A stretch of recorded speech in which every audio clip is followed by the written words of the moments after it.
Kumpirmado na nandito yung pinakabagong team sa PBA at yan ay ang Titan Max Giant Risers. Pinakita na ni Calvin Abueva doon sa kanyang social media account yung bago nilang jersey at marami nagsasabi na ito na ang pinakamatinding pagsubok ngayon para dito sa dating Northport Batang Piad na ngayon ay Titan Max na. Kung malalaman talaga na sila ba'y lalaban o magiging isang independent team. Dahil syempre alam naman natin na itong Titan Max at itong Northport Batang Pier, kinakailangan nilang ipakita na sila talaga ay lalaban at magiging isang independent at hindi katulad nung dating Northport na may reputasyon na farm team ng SMC. Yung mga players nitong Titan Max of course ay ganan. Yan yung mga players din ng Northport. Although hindi pa maliwanag ang estado ngayon ni Gio Halalon kung siya ba'y maglalaro o isang unrestricted free agent na. Dahil nakikita nga to na nagpa-practice at nagta-tryout na sa TNT Tropang 5G. Sa kasalukuyan, ang pinaka-importante dito para sa Titan Max, partikular na dito sa kanilang coach na si Jana Del Cardel, ay ipakita na sila talaga ay ready na mag-compete at manalo. Dahil alam naman natin na matindi ang scrutiny na nangyayari ngayon dito sa koponan na yan. Dahil ang gusto syempre ng mga PBA fans patunayan itong Titan Max na sila talaga may isang team katulad ng Converge at Raynor Shine at Phoenix na talagang lalaban at hindi lang ipamimigay yung mga top players at draft picks nila dito sa SMC o sa MVP group.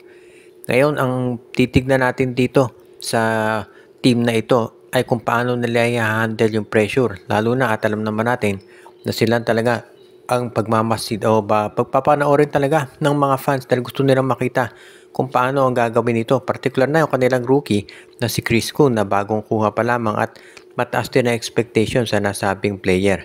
Kaya i-welcome natin sa PBA itong Titan Max at abangan natin kung ano ang kanilang magagawa sa ngayon.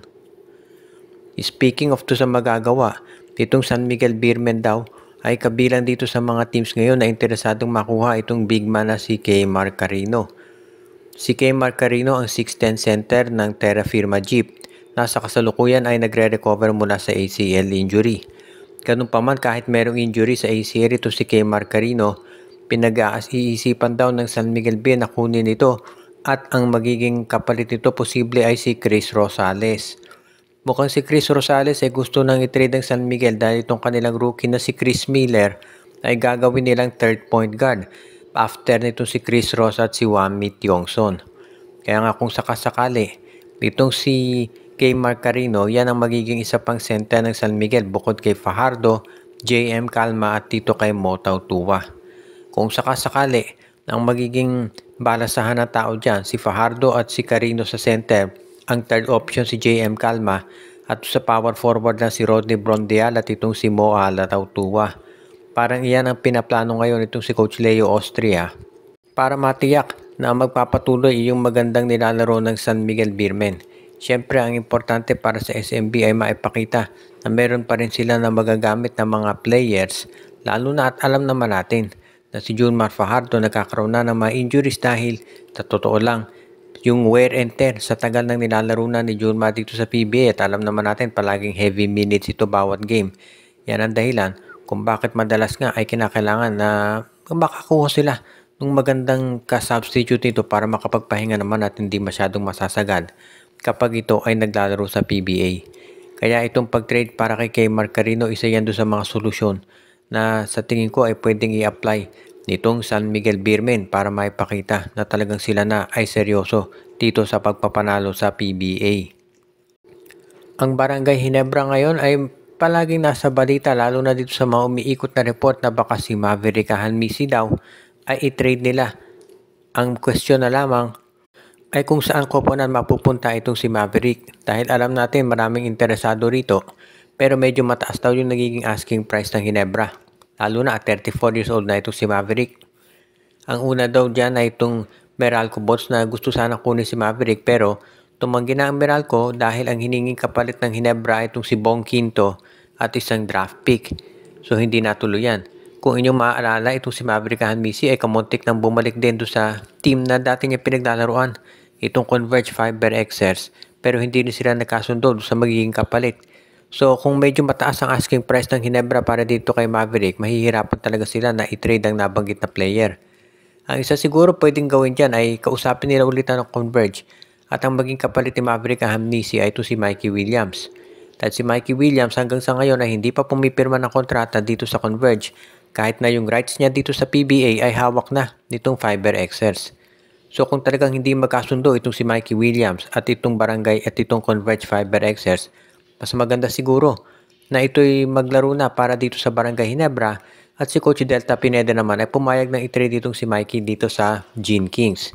Si Maverick naman, I'm sure papayag din yan dito sa Converge maglaro basta naman magkasundo sila doon sa salary dahil yun lang naman talaga ang dahilan kung bakit ito naging unrestricted free agent noong mga nakaraang araw o nakaraang conferences. If ever makuha ng Barangay Ginebra si Mikey Williams para dito kay Maverick Hamnisi, solid na trade yan dahil yes, alam natin mga 2 years nang hindi naglalaro ng professional basketball do si Mikey. Pero nung a few months ago, naglaro ito para sa Strong Group Athletics at nagpakitang gilas naman kahit na papaano.